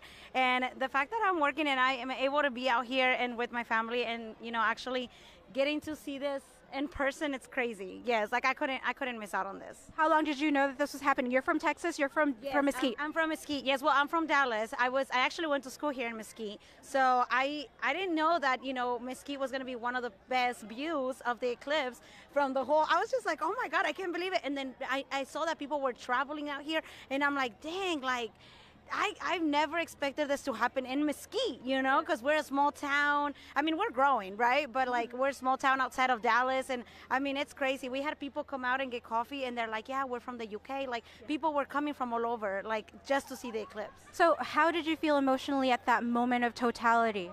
I felt like this was so, I mean, I had my kids with me, so then I was like, hey guys, like, look up, and then they were like, wow, this actually exists. Like, we see it on the books, we see it, you know, and TV and everything, but we never see it live. So that was crazy. Like, I felt, yeah, that's God's creation. I love it. Yes. What's your name? José. Spanish. Spanish, yes. ¿Y qué tal? ¿Cómo fue? No, bien, todo bien, gracias a Dios, estuvo muy bonito, una experiencia, pues, ¿verdad? Con toda la familia y, pues, trabajando. Vendiendo chilaquiles, okay? Los mejores, okay? Okay. Thank you so much. Thank you so much, folks. Gracias. All right, folks, totality's here. We are heading over to keep chasing the umbra, keep chasing that moon shadow. And now we're going to toss it over to Hot Springs, Arkansas to see how things are faring. They've had good forecasts this morning, so crossing fingers for them.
not already on your way down to the field, get down here. Let's not step on these cords. I think everybody's down here, but I just want to make sure. And those folks sitting in on the radio, you can kind of spread out a little bit. I just want to get cozy with everyone. That is totally fine too.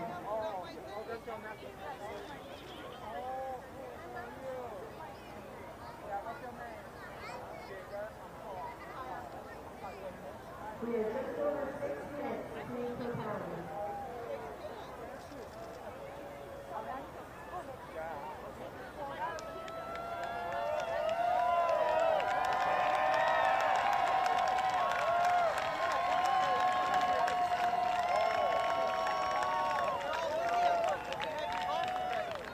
This isn't messing with anything. I've got a cord.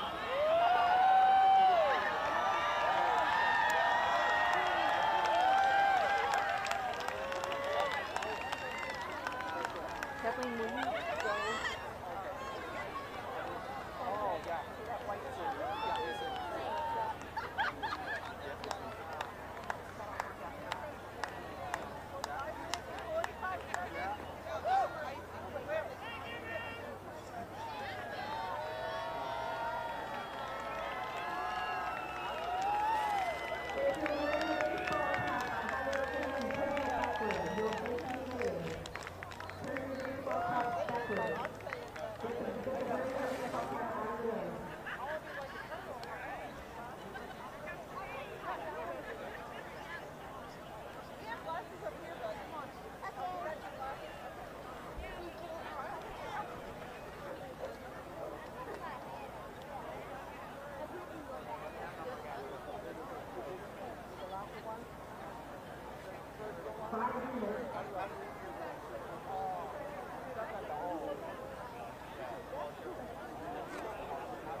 But you know, solar glasses, this is still way too much sun to look at, so keep using your solar glasses.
So now it ends in about 5 seconds.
We're going to take a minute and catch our breath here.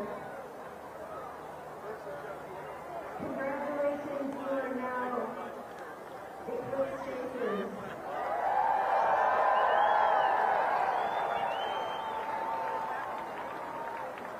So just to let everybody know, you've been such an awesome crowd. The eclipse party is going to continue here in the stadium. We know that some of you are on your way out. If you have traffic time available, you want to stick around because the traffic is going to be heavy. So just so you know, if you have traffic time available, you can stick around with us. We're going to stick around for a little while longer and see if we can get any more eclipse feeds from some of the locations farther to the northeast. Homework in Edinburgh, Pennsylvania, if they're clear, so we will encourage you to stick around, let the traffic come out, relax and enjoy. We are also going to Joining me now to talk about some eclipses and exoplanets and the universe is NASA JPL Ambassador and exoplanet researcher, Dr. Anjali Tripathi. Welcome. Thank you so much, Kyle. So excited to be here with you and see totality together. We just experienced totality together and you were here with your parents. Tell us, how did that feel? It's amazing to get to see the whole world change and to get to see the corona, which you never get to do otherwise. Yeah, it was really strong today. And we even got to see a few planets nearby. You could see Venus bright and clear. Amazing. So tell us how your research has to do with exoplanets. How does today's phenomena have anything to do with that? I mean, in the same way that you can watch the sun get dark, we can watch other stars get dark when objects pass in front of them. And it turns out when planets like Mercury or Venus make the sun a little dimmer, we can see this for distant stars and use it to find the planets that are around them. And so we found thousands of exoplanets, or planets outside the solar system, using this method. So actually, you bring up a really good point in that total solar eclipses present an incredible moment for science experiments. As a matter of fact, didn't a 1919 eclipse make Albert Einstein famous? In 1919, looking at the total solar eclipse, they were actually able to look at stars near the sun that you otherwise wouldn't see when there's sunlight and actually check Einstein's theory of general relativity. So it's amazing the science you can do both to study our atmosphere, the sun, and understanding all of space. And final takeaway before we head out to see more of the eclipse, what do you want people to pay attention to as they're viewing it today?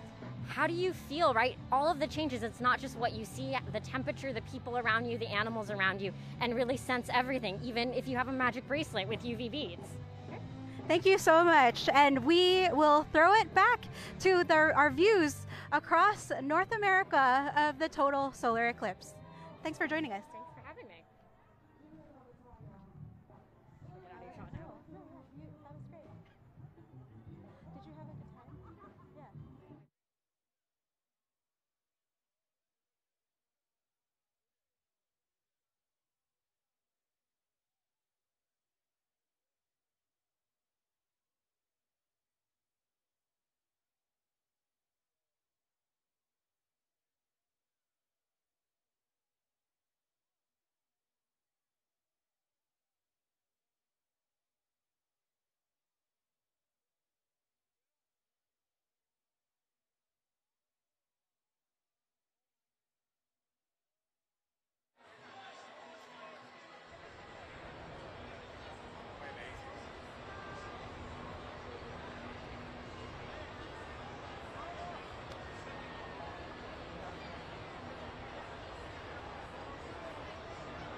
much bigger than the USA.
Do you see anything?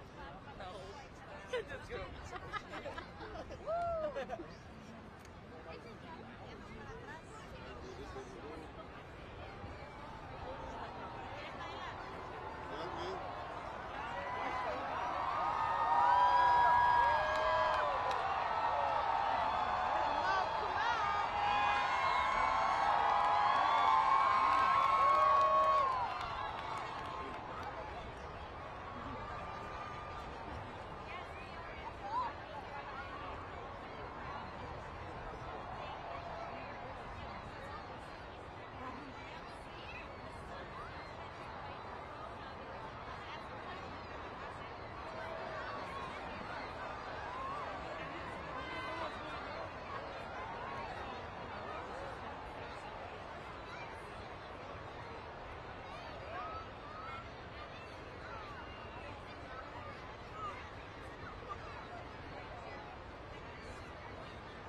los lentes. And also,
All right, folks, we're back with maybe one of my favorite topics of the day, animals and eclipses. We're being joined now, or we will be shortly, from Fort Worth Zoo with Adam Hartstone Rose of North Carolina State University. So we're just waiting to get a chance to talk to them about what things look like at the Fort Worth Zoo. Hello, Adam. How's it going? It's going great. This has been an amazing day at the zoo. So it looks like it's a little bit sunnier now. It's kind of the same here in Mesquite, Texas. We're kind of on the opposite ends of Dallas. How was the weather earlier during totality for you? The weather was pretty good. So there were scattered clouds, but during totality, I think that most of us had a magical view of the eclipse. So tell us, people react to solar eclipses with oohs and ahs, and I mean, I cried. What do we know about how animals react during the total solar eclipse? We don't honestly know very much about how animals react during a total eclipse, but we know a little bit more now than we did an hour ago. The animals here did great things.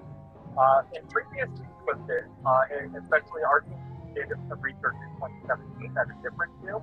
And most of the animals moved towards where they're put away for the evening, but some of the animals seemed very anxious during totality. We actually had kind of a different response here.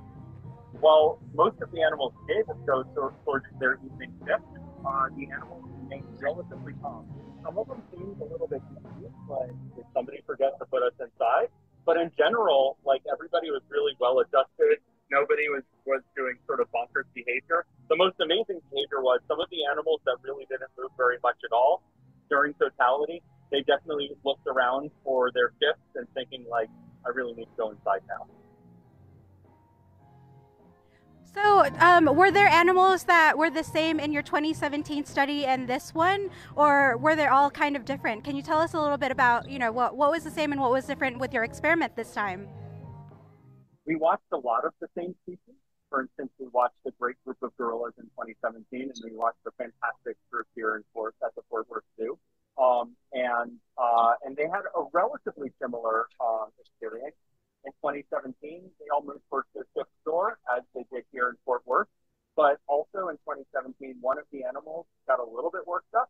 And here, none of the animals got worked up. Some of them seemed to be a little extra vigilant, but not really stressed out. The biggest difference was in our experiences, prior experiences, everybody who watched giraffes during totality saw them galloping. And here at Fort Worth, the giraffe herd remained relatively calm. Maybe they sort of gathered together a little bit more. They gathered towards their evening shift area, but nobody seemed super stressed out. How did you decide to start studying this research question about animals and their reactions to totality? It was really an accidental thing. I was a professor at the University of South Carolina and affiliated with the Riverbank Zoo, both of which were on the path of totality in 2017. And we kept getting questions from the public about what do animals do during eclipses. And the truth is that we didn't know very much. We still don't know that much. But because of this lack of data, we decided to do a big study. And it turns out our study in 2017 was the largest study of animal behavior during an eclipse in almost 100 years. The previous study was done during an eclipse in 1932. And in basically all of those intervening years, there was sort of an observation of one species here and one species here, but nothing really comprehensive. So we did that comprehensive study in 2017, and here we came to try to confirm a lot of these findings and discover new stuff as well. What is next for you and your team? Any other eclipse chasing plans coming up? Prior to 2017, I actually wasn't interested in eclipses at all. I was kind of almost jaded, and 2017 was mind-blowing. It was so cool. Coming here to Fort Worth, especially the Fort Worth Zoo, has been so welcoming and such an amazing organization to work with. I'm totally hooked now. I'm an eclipse chaser for sure. So we're planning to go to Spain in 2026. Maybe we'll go to Iceland. That same eclipse passes through Iceland. And then we're really excited about an eclipse in 2030 that's going through Africa and Australia. And then we'll be able to watch in the wild a lot of the animals that we've observed in captivity. That's so great to hear. Adam, thank you so much for joining us. I'm so glad that the sun peeked through and gave you a little something. I mean, we were also on edge here waiting for that. So, you know, kudos and good luck with all of your research. Thanks for joining us. Thank you. It was an extraordinary day at the zoo.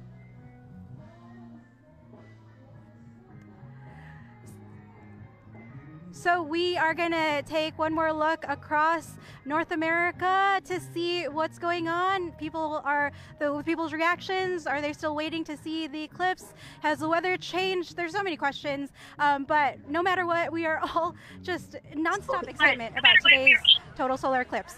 So let's take a look around the country. It's so nice to meet you.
this has been such an incredible day. Thank you so much for joining me here with AP's live stream. It has been nonstop ups and downs with this weather, and then moments of excitement, even all across, the path of totality from Mexico all the way. And now we're still waiting to see what happens up in New England and Canada. But again, thank you so much for joining us for AP's live stream of the 2024 North American total solar eclipse.